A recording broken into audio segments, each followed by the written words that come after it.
നമസ്കാരം.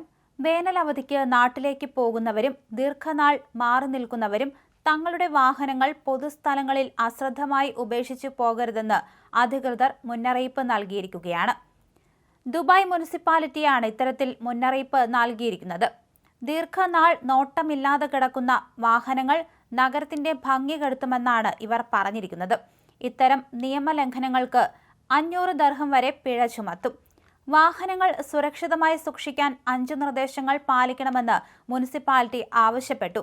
വിജനമായ സ്ഥലങ്ങളിലോ മണൽ നിറഞ്ഞ ഇടങ്ങളിലോ വാഹനം പാർക്ക് ചെയ്യരുത്. പ്രൊട്ടക്റ്റീവ് കവറുകൾ ഉപയോഗിച്ച് വാഹനം മൂടിയിടുക. കൃത്യസമയത്ത് വാഹനം വൃത്തിയാക്കാൻ ആരെയെങ്കിലും ചുമതലപ്പെടുത്തുക. വാഹനത്തിന്റെ അറ്റകുറ്റപ്പണികൾ കൃത്യമായി ചെയ്യുക എന്നിവയാണ് നിർദ്ദേശങ്ങൾ. ഉപേക്ഷിക്കപ്പെട്ട നിലയിലുള്ള വാഹനങ്ങൾ കണ്ടെത്തിയാൽ അവയിൽ 3 മുതൽ 15 ദിവസം വരെ കാലാവധിയുള്ള മുന്നറിയിപ്പ് നോട്ടീസ് പതിക്കും. RTA രേഖകൾ വഴി ഉടമസ്ഥരുടെ മൊബൈലിലേക്ക് SMS സന്ദേശം അയക്കും. സമയപരിധിക്കുള്ളിൽ വാഹനം മാറ്റണം. ഇല്ലെങ്കിൽ മുനിസിപ്പാലിറ്റി യാർഡിലേക്ക് മാറ്റും.